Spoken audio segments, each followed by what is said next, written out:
الحمدللہ وکفا وسلام علی عبادہ الذین اصطفیٰ اما بعد۔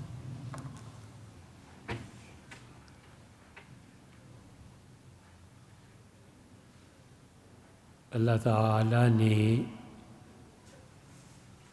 انسان کو یہ کمال دیا ہے کہ وہ ہر علم میں اس کی اصطلاحات وضع کرتا ہے۔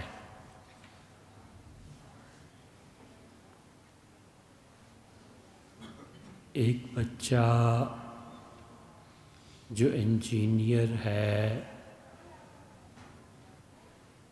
ٹیچر اسے سکھاتا ہے کہ بیٹے یہ زاویہ اور اینگل ایسے بنتا ہے، زاویہ کیا ہوتا ہے، اینگل کیا ہوتا ہے، ٹرائی اینگل کیا ہوتا ہے، یہ سب چیزیں وہ بچے کو سکھاتا ہے۔ اور جتنے بھی انجینئرنگ یا جیومیٹری پڑھتے ہیں ان کے لیے یہ سب باتیں کھیل ہیں۔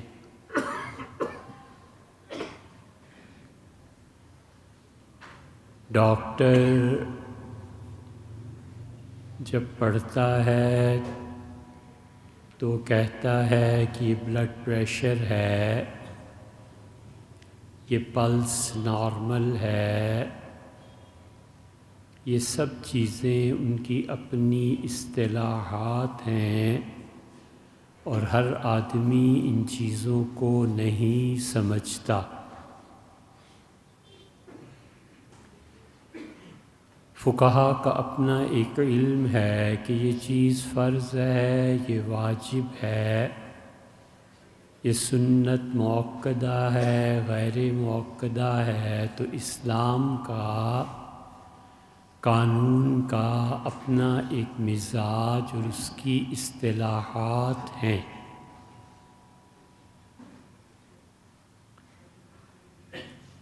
تصوف کا بھی یہی حال ہے، فلسفے کا بھی یہی حال ہے، اور دنیا کا کوئی علم ایسا نہیں ہے جس کی اپنی ٹرمنالوجی نہ ہو۔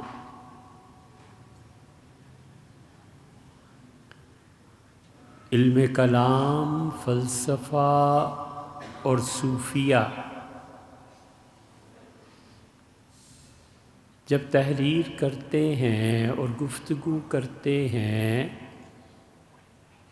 تو وہ یہ کہتے ہیں کہ یہ ساری کائنات عیان ثابتہ میں ہے اور ہم سب عیان ثابتہ میں تھے اور اب بھی ہیں۔ عین عربی میں کئی معانی میں استعمال ہوتا ہے۔ عین آنکھ کو بھی کہتے ہیں، قرۃ العین آنکھ کی ٹھنڈک، قرۃ العینین دونوں آنکھوں کی ٹھنڈک، عین مینار، عین پتھر، عین کسی چیز کی اصل اوریجنلی کیا ہے، اور عین جب ثابت ہو جائے، مضبوط ہو جائے، وہ اصل پکی ہو جائے اور اس میں ذرہ برابر کوئی شک و شبہ نہ ہو تو وہ عین ثابت اللہ کا علم ہے۔ ہمارے اور آپ کے علم میں، پوری کائنات کے علم میں، مخلوق کے علم میں ہر جگہ کمی بیشی ہو سکتی ہے، مگر آیان ثابتہ اللہ کو جو علم ہے جو ہے سو ایگزیکٹ ہے. ہم سب کے سب اللہ کے علم میں تھے اور ہیں. کائنات میں کچھ نہیں تھا، نہ ٹائم تھا نہ جگہ اور سپیس تھی. عام انسانی عقل سے یہ ماورا چیز ہے، اور صوفی جب اپنے مراقبات میں ذات پاک کے مراقبات میں پہنچتا ہے تو اسے خدا کبھی کبھی یہ جھلک دکھاتا ہے کہ اس کائنات سے پہلے کیا تھا اور تم کیا تھے. بس یہ ذرا سا دشوار ہے کہ انسان سمجھے کہ میں عیان ثابتہ میں سے تھا. عیان عین کی جمع ہے.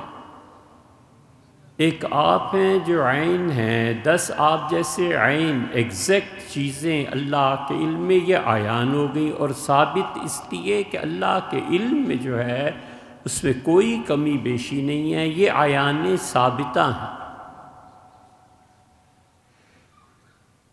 بڑی باریک بات ہے، اسے سمجھو.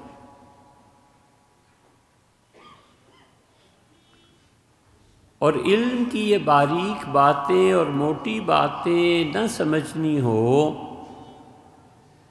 کہیں اور چلے جاؤ، نفل پڑھ لو، تلاوت کر لو. بڑی باریک بات یہ ہے کہ یہ ساری کائنات اللہ کے علم میں اب تو ہے ہی ہے، پہلے بھی تھی. اور یہ پوری کائنات عین ثابت ہے. ہم سب عیان ثابتہ ہیں.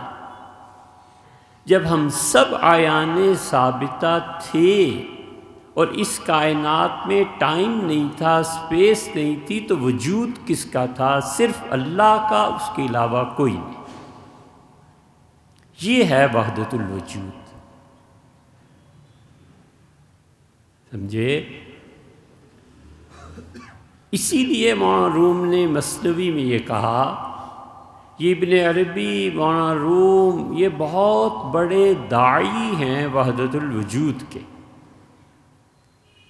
ہر کتاب کا کوئی نہ کوئی موضوع ہوتا ہے. ڈاکٹری کی ایک کتاب ہے، انجینئر کی ایک کتاب ہے، کمپیوٹر کی ہے، دین کی ہے، فلسفے کی ہے. مولانا روم نے مثنوی میں ایک جگہ کہا کہ میری ساری مثنوی جو کچھ بھی میں لکھ رہا ہوں یہ ساری وحدت الوجود ہے، اور وحدت الوجود کے علاوہ کوئی چیز میری اس کتاب میں نظر آئے تو سمجھو کہ یہ بت ہے، اس کو توڑ دینا.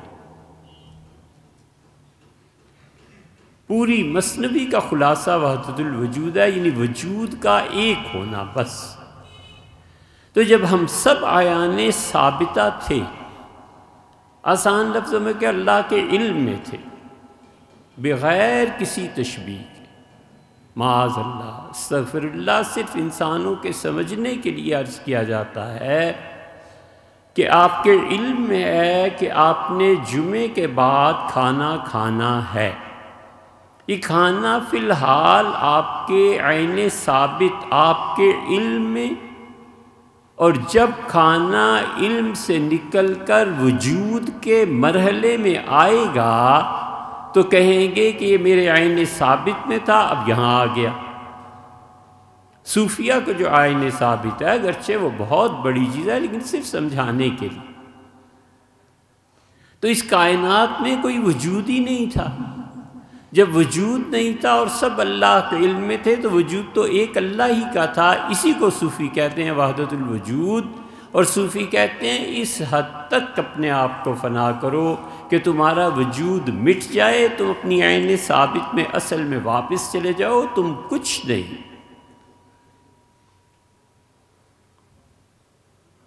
یہ عیان ثابتہ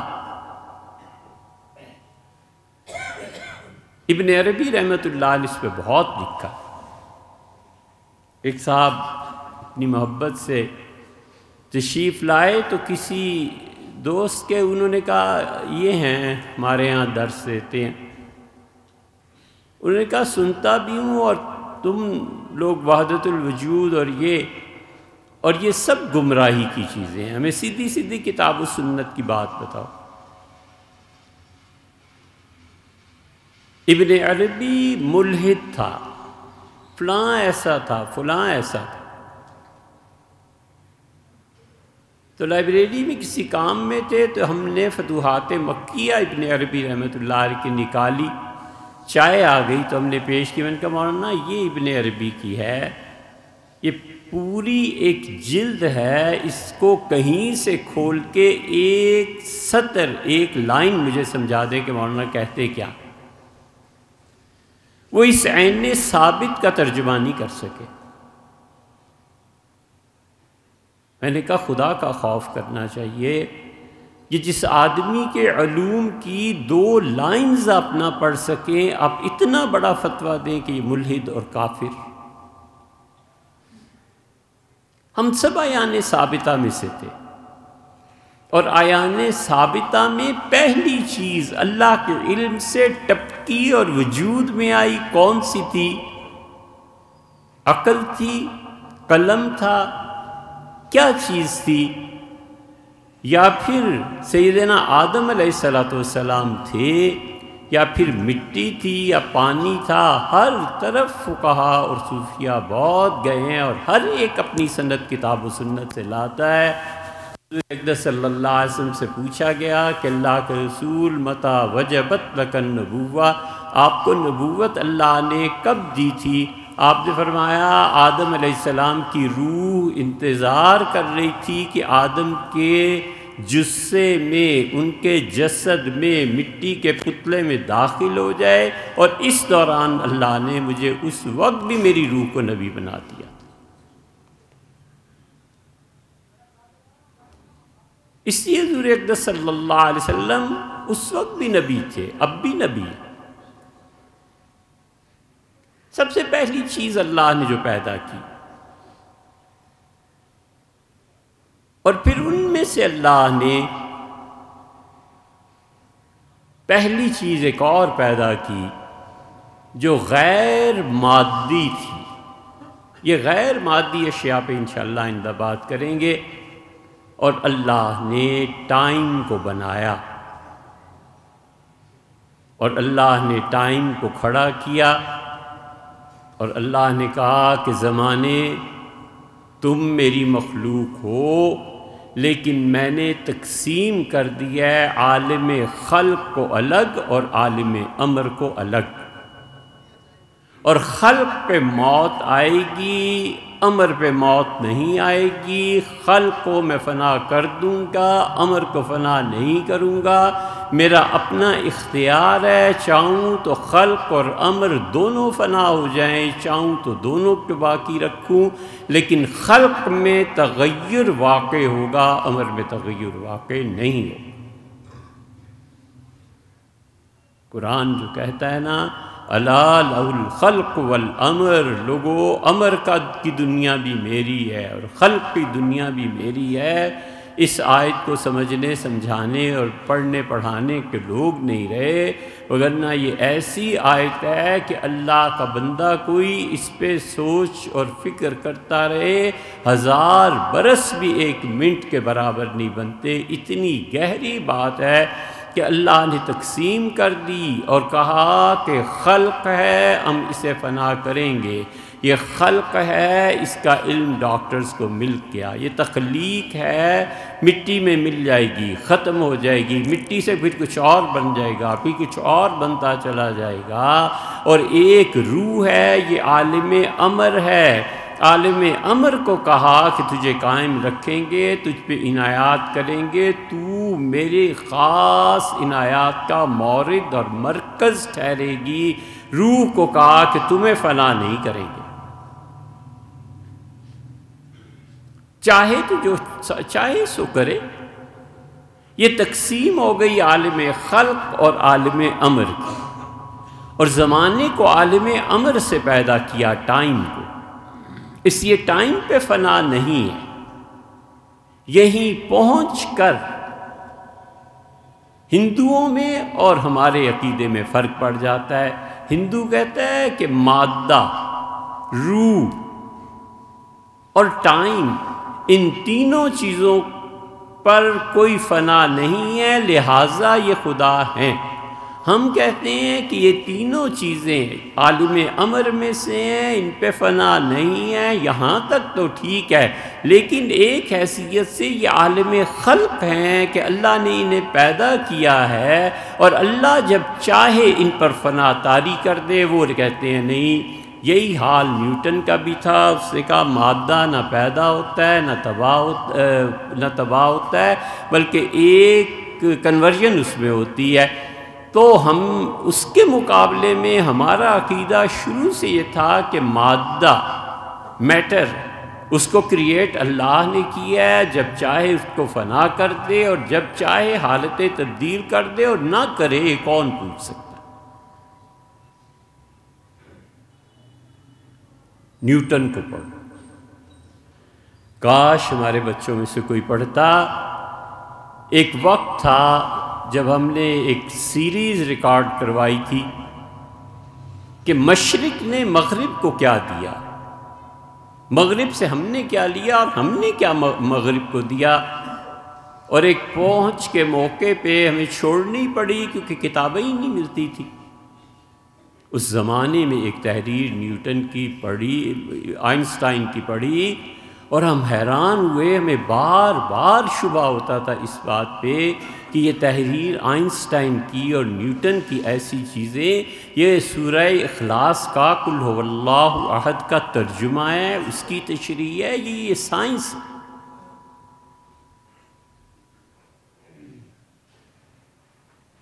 کاش ہمارے بچے نیوٹن کو پڑھتے،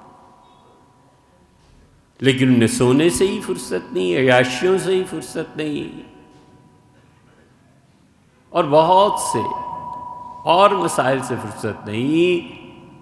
جب بھی یہ بچے پڑھیں گے نیوٹن کو تو انہیں پتہ چلے گا کہ یا تو وہ کسی صوفی کے ہتھے چڑھ گیا تھا، اور یا پھر اس نے تصوف کی کتابوں کا مطالعہ کر لیا تھا۔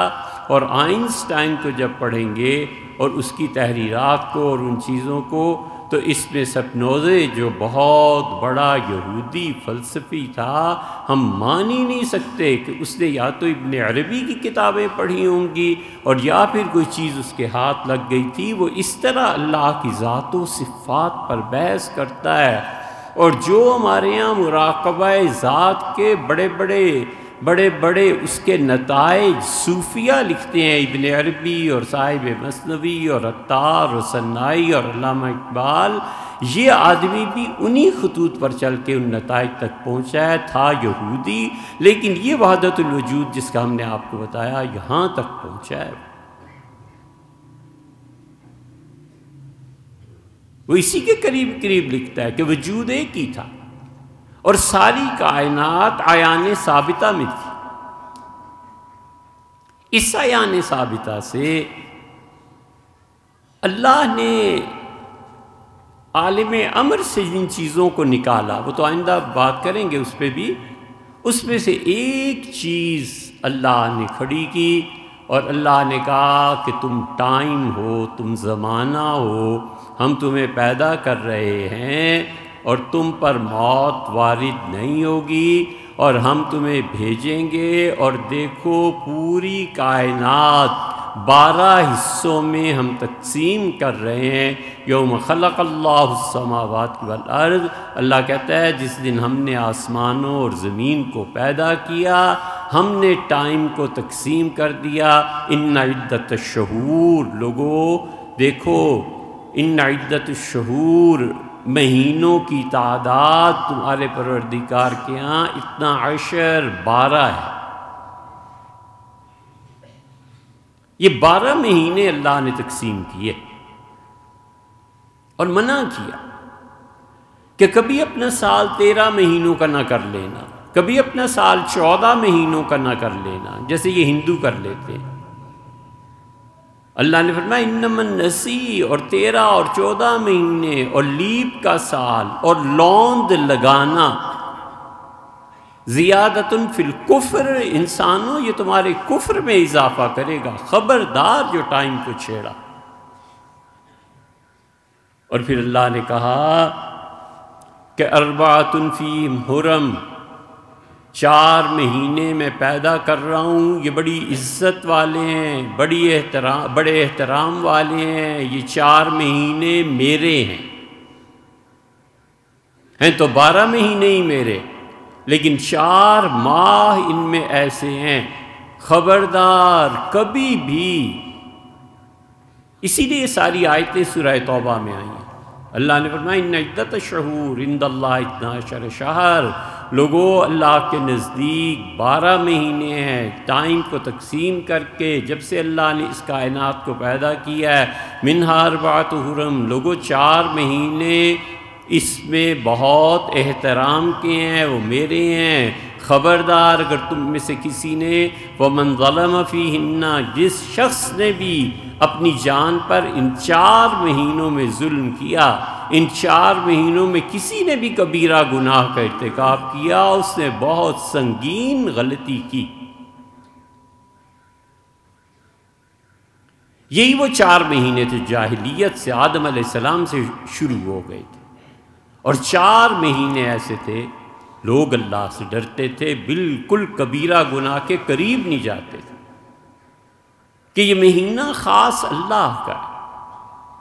آپ کے 10 گھر ہیں، جس گھر میں آپ رہتے ہیں وہ خاص گھر ہے، 9 آپ کے کرائے پہ ہیں، اولاد کے پاس ہیں، اللہ نے کہا یہ زمانہ میرا ہی ہے، خبردار جو اس سے برا کہا، اسے ہم نے عالم امر سے پیدا کیا ہے، اور جس چیز کو عالم امر سے پیدا کیا ہے اس کی تقدیس، اس کی تحریم، اس کی تبریک، اس کی عزت اور اس کا احترام لازم ہے، کیونکہ عالم امر بہت بڑی چیز ہے۔ اسی لیے یہودیوں نے روح کے متعلق پوچھا تو اللہ نے فرمایا قل الروح من امر ربی، ان سے کہیے روح میرے پروردگار نے کہا ہے کہ روح عالم امر میں سے ہے، اور اللہ نے کہا ما اوتیتم من العلم الا شیئا قلیلا، اور عالم امر کا علم لوگوں بہت تھوڑا میں نے کسی کو دیا ہے۔ عبداللہ ابن عباس رضی اللہ عنہ اس آیت کو پڑھتے تھے اور کہتے تھے کہ میں ان لوگوں میں سے ہوں جسے اللہ نے عالم امر کے علم سے نوازا ہے۔ یہی وہ پیغام تھا جو سیدنا ابراہیم علیہ السلام نے اپنی اولاد میں چھوڑا کہ 4 مہینے ٹائم میں کبھی خدا کی نافرمانی کے قریب نہیں جانا، اور اسی پہ جنگ بدر ہوئی تھی کہ حضور صلی اللہ علیہ وسلم نے کچھ صحابہ رضی اللہ عنہ کو بھیجا تھا اور فرمایا تھا وہاں جا کر دیکھو ہے کیا، اور یہی جمادی الثانی جو اب ہمارے ہاں بھی چل رہا ہے یہی مہینہ تھا، اور آخری تاریخ تھی، اور اہل مکہ نے رجب کا چاند دیکھا، اور ان صحابہ رضی اللہ عنہ کو چاند نظر نہیں آیا، یہ سمجھے ابھی 1 دن باقی ہے اور اس میں ہم کارروائی کافروں کے خلاف کر سکتے ہیں۔ ان 4 مہینوں میں کوئی گناہ تو درکنار، لوگ یعنی جو قتل کھیل تھا ان کا قتل نہیں کرتے تھے، باپ کے قاتل کو 4 مہینوں میں دیکھ لیتے تھے، عرب ہاتھ نہیں لگاتے تھے۔ اللہ نے جو کہا منہا اربعۃ حرم، 4 مہینے، ان میں پہلا مہینہ یہ رجب کا ہے جو 10 دن بعد آ رہا ہے، اس کے متعلق اللہ نے کہا تھا خبردار یہ میرا مہینہ ہے، اس میں قطعاً کوئی غلط حرکت نہیں ہونی چاہیے۔ شام کو تیر چلایا مسلمانوں نے، وہ لگا اور کافر مر گیا، ٹھیک ہے یہ تو ہوتا ہی ہے، لیکن عربوں نے شور مچا دیا کہ محمد صلی اللہ علیہ وسلم نے ابراہیم علیہ السلام نے جو تعلیم دی تھی 4 مہینوں کے پاک ہونے کی، اس کو بھی توڑ دیا ہے، مارو انہیں، یہ ابراہیمی بھی نہیں ہے۔ صحابہ رضی اللہ عنہ سمجھے تھے کہ جمادی الثانی کا آخری دن ہے، وہ رجب کا پہلا دن تھا، اور اسی کو رسول اللہ صلی اللہ علیہ وسلم نے حجۃ الوداع میں بالکل واضح طور پر فرمایا کہ لوگوں اللہ نے ٹائم جس وقت پیدا کیا تھا جو بالکل ایگزیکٹ سیکنڈ اور منٹ تھا، مراد یہ تھی آج میں جو تمہیں واز کر رہا ہوں میں ٹھیک ٹائم ان استدار گھوم پھر کے زمانہ جس وقت پیدا کیا گیا تھا آج ٹھیک وہی وقت آ گیا ہے اور میں تمہارے درمیان خطبہ دے رہا ہوں۔ بڑی گہری بات، اور اس پہ فرمایا تھا کہ لوگوں یاد رکھو ٹائم پھر سے اپنے آپ کو سٹارٹ کر رہا ہے آج سے، اور میں تمہیں بتاؤں 4 مہینے عزت والے ہیں، اور آپ نے کہا ایک ان میں سے رجب ہے، اور فرمایا رجب عربوں میں سے کچھ وہ مانتے ہیں کچھ وہ مانتے ہیں، یہ جو میں رجب بتا رہا ہوں یہ رجب ہے، یہ وہی رجب ہے جو اب بھی آتا ہے اور 8-10 دن بعد شروع ہو جائے گا۔ اللہ نے کہا فَلَا تَظْلِمُوا فِيهِنَّ أَنفُسَكُمْ، کبھی بھی اس رجب کے مہینے میں اور 3 مہینے باقی ہیں ان 4 میں کوئی گناہ کے قریب نہیں جائے گا، جو جائے گا اپنی جان پر ظلم کرے گا۔ اگر فرض کر لو جہنم کے 1 درجے میں اس نے ویسے جانا تھا، رجب میں کرے گا تو 2 درجے اس کو حاصل ہو جائیں گے جہنم کے، اس لیے کہ اس نے تقدس کو پامال کیا۔ جن چیزوں میں اللہ نے تقدس رکھا ہے قریب بھی نہ پھٹکے۔ گلی میں تھوک دیتا ہے وہ بھی غلط بات، لیکن کعبۃ اللہ میں جا کر تھوک دے اتنا فرق پڑ جاتا ہے۔ رسول اللہ صلی اللہ علیہ وسلم 3 متوالیات 3 مہینے مسلسل ہیں، ذی قعد، ذی الحج اور محرم، یہ 3 مہینے متواتر ہیں۔ ان 90 دنوں میں 3 مہینوں میں کوئی گناہ نہیں کرنا۔ اور چوتھا آپ نے فرمایا یہ رجب ہے، اور اللہ نے قرآن میں کہا جو ان 4 مہینوں میں کوئی بھی غلط حرکت کرے گا اسے کڑی سزا ملے گی۔ اور اسی لیے مفسرین نے اس پہ لکھا ہے کہ جو ان 4 مہینوں میں اپنی خواہشات کو کنٹرول کر لیتا ہے اللہ اس کی برکت سے بہت اصلاح بھی فرما دیتے۔ تقسیم ہوئی، عالم خلق الگ ہوا، عالم امر الگ ہوا، اور اللہ نے عالم خلق میں ایک اور کائنات کھڑی کر دی، اور عالم امر میں بھی اللہ نے ایک کائنات کھڑی کر دی۔ آئندہ انشاءاللہ اس پہ بات کریں گے۔